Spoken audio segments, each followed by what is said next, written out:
ថ្ងៃនេះខ្ញុំចង់និយាយរំលឹកអំពីប្រធានបទមួយពាក់ព័ន្ធទៅនឹងសកម្មភាពទូចៗដែលប៉ះពាល់ទៅដល់ជីវិតហិរញ្ញវត្ថុរបស់យើងគ្រប់គ្នា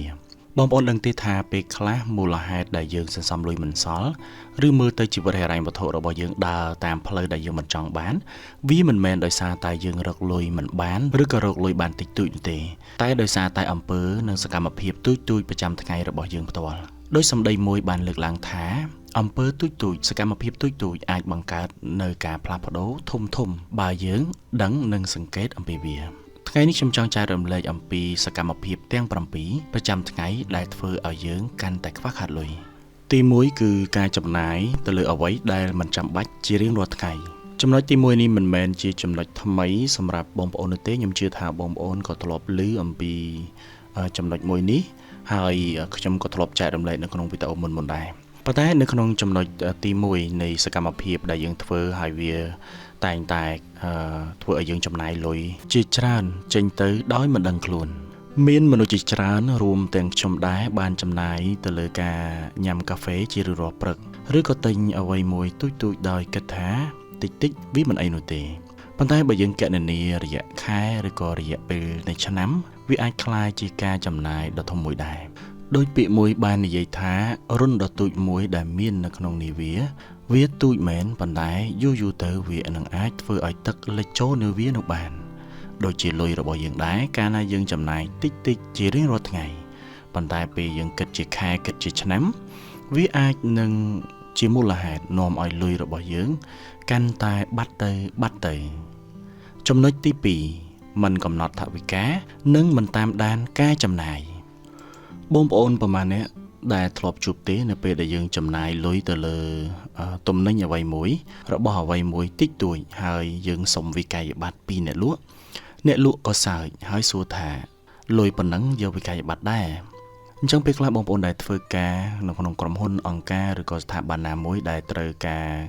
រកត់បញ្ជីត្រឹមត្រូវចាយលុយត្រឹមត្រូវទៅតាមគម្រោងថវិការបស់គម្រោងយើងត្រូវតែ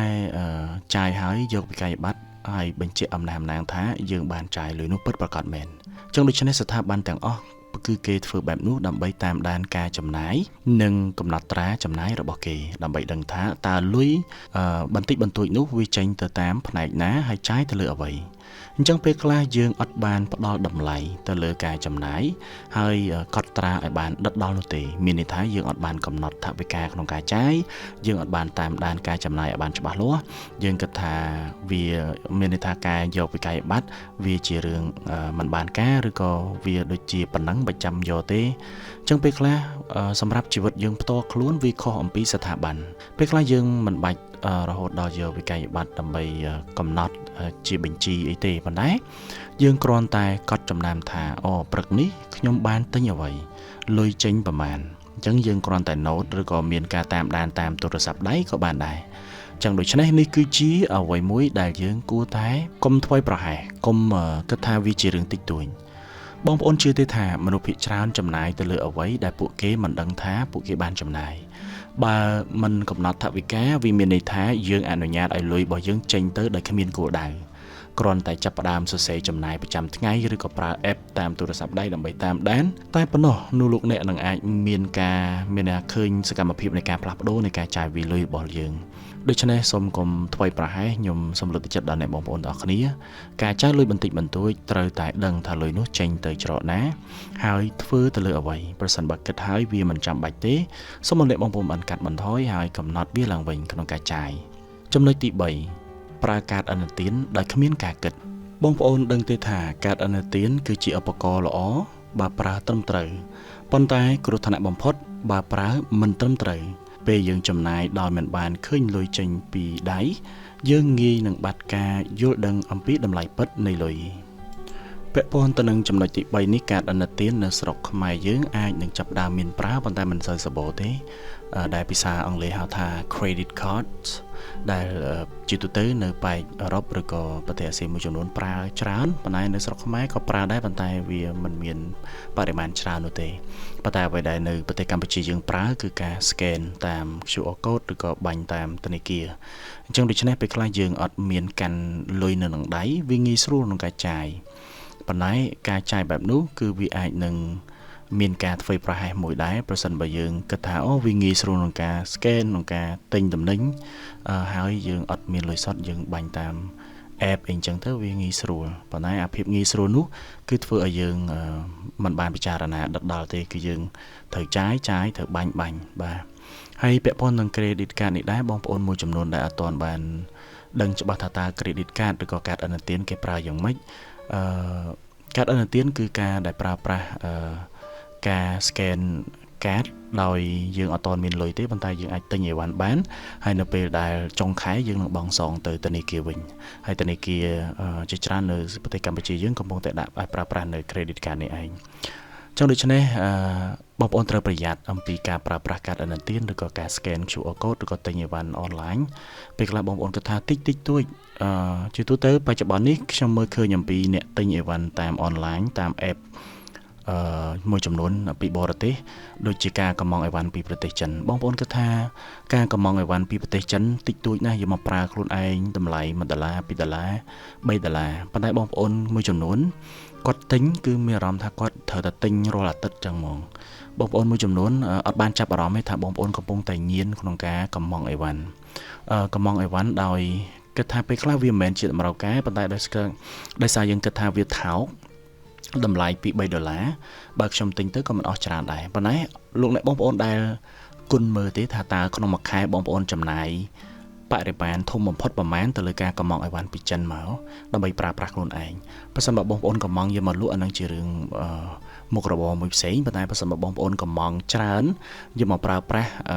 ហើយបងប្អូនបានកំណត់ចំណាយអ្វីដែលខ្ញុំលើកឡើងនេះមិនមែនផ្ដោតទៅលើបងប្អូនដែលធូរធារឬក៏មានការចំណាយត្រឹមត្រូវហើយវាអត់ប៉ះពាល់ទៅដល់សេដ្ឋកិច្ចណាប៉ុន្តែខ្ញុំចង់ផ្ដោតទៅលើបងប្អូនដែលកំពុងតែត្បិតត្បៀតកំពុងតែខ្វះខាតកំពុងតែមានបំណុលកំពុងតែចង់ដោះខ្លួនចេញពីវិបត្តិហិរញ្ញវត្ថុអីចឹងយើងគួរតែផ្ដោតមកវិញគិតពិចារណាឡើងវិញថាតើការកម្មង់តាម app ទិញអីវ៉ាន់ពីចិនមកប្រើប្រាស់នេះ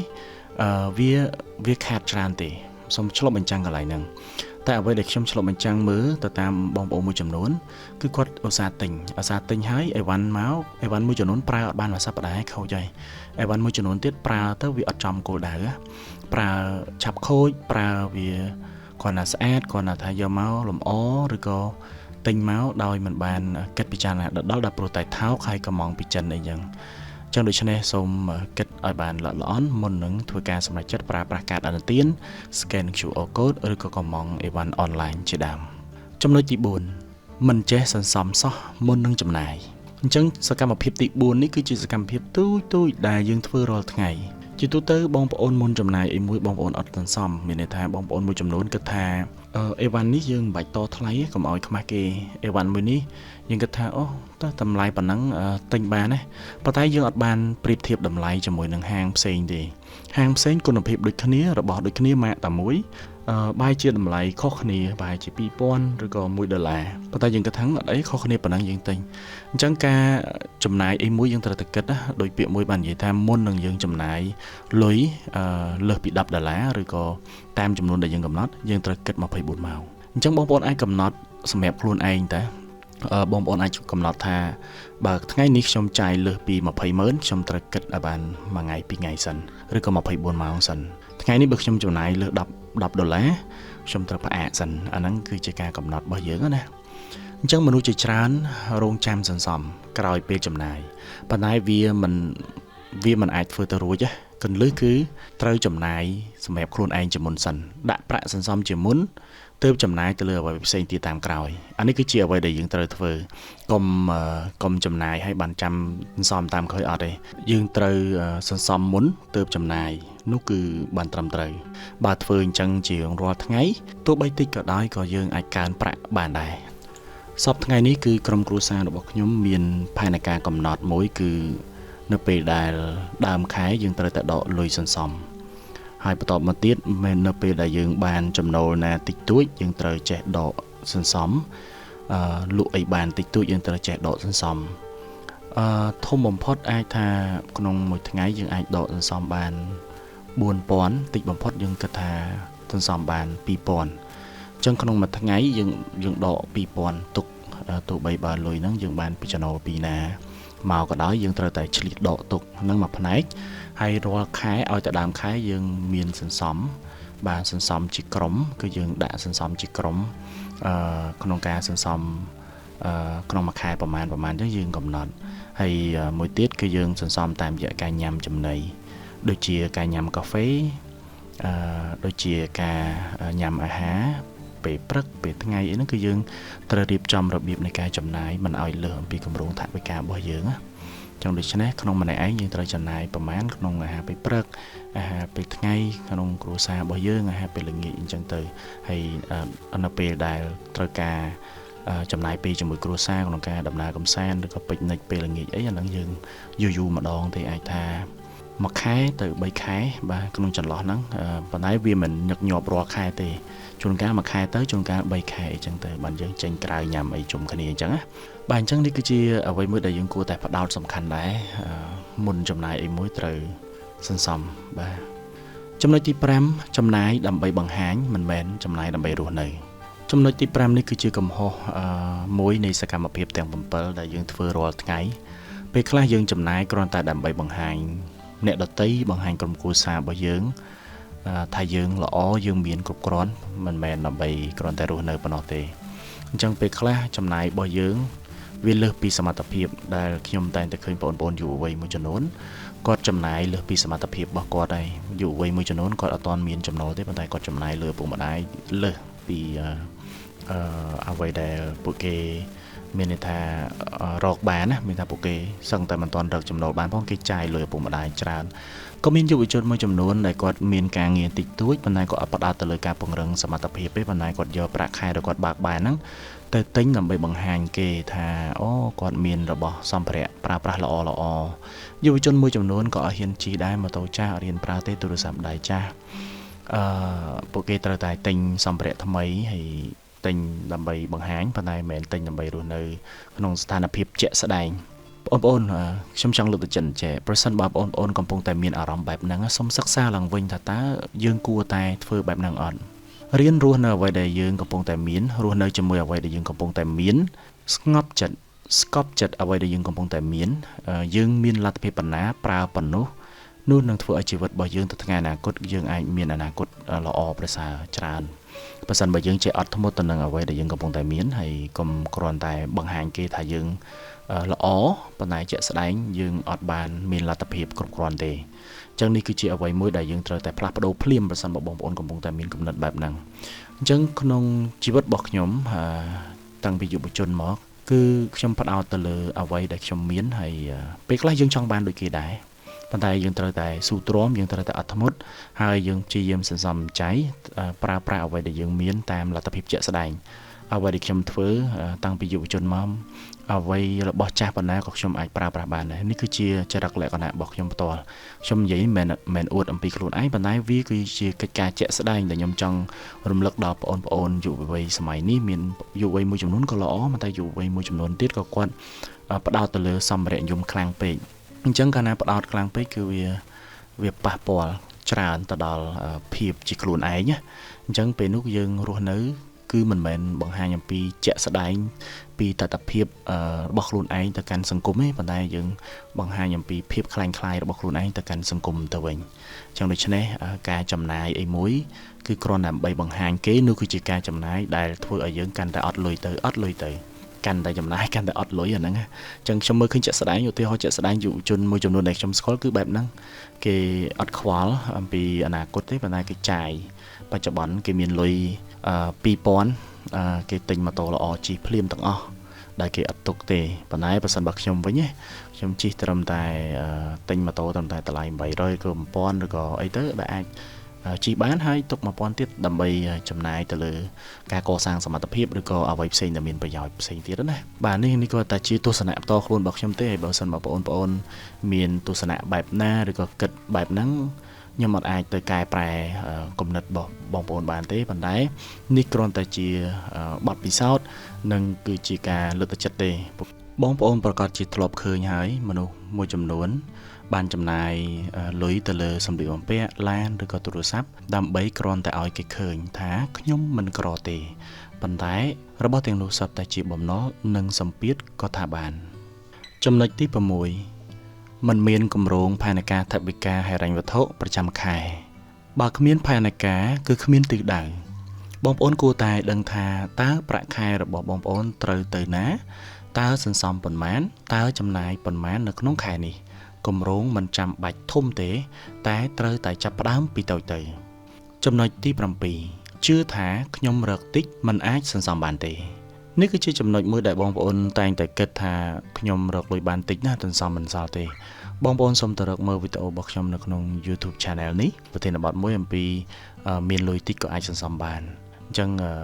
បងប្អូនអាចមើលបន្ថែមទៅអំពីប្រធានបទហ្នឹង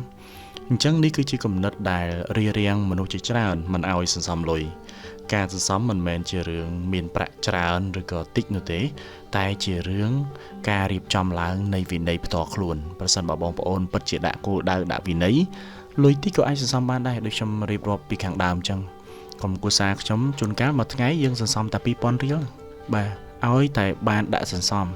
នោះបងប្អូននឹងឃើញលុយសល់នៅពេលដែលយើងចាំបាច់ណាប៉ុន្តែបើបងប្អូនអត់ចាប់ផ្ដើមទេពីអាកសិហ្នឹងទេកុំរងចាំរហូតដល់តែធំគឺបងប្អូនមិនអាចធ្វើទៅបានទេបើបងប្អូនមិនចាប់ផ្ដើមពីកសិនចាប់ផ្ដើមពី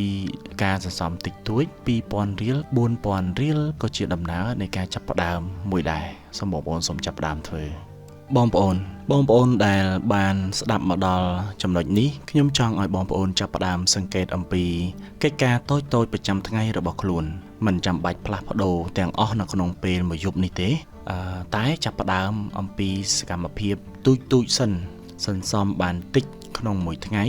សន្សំបានច្រើនក្នុងមួយឆ្នាំ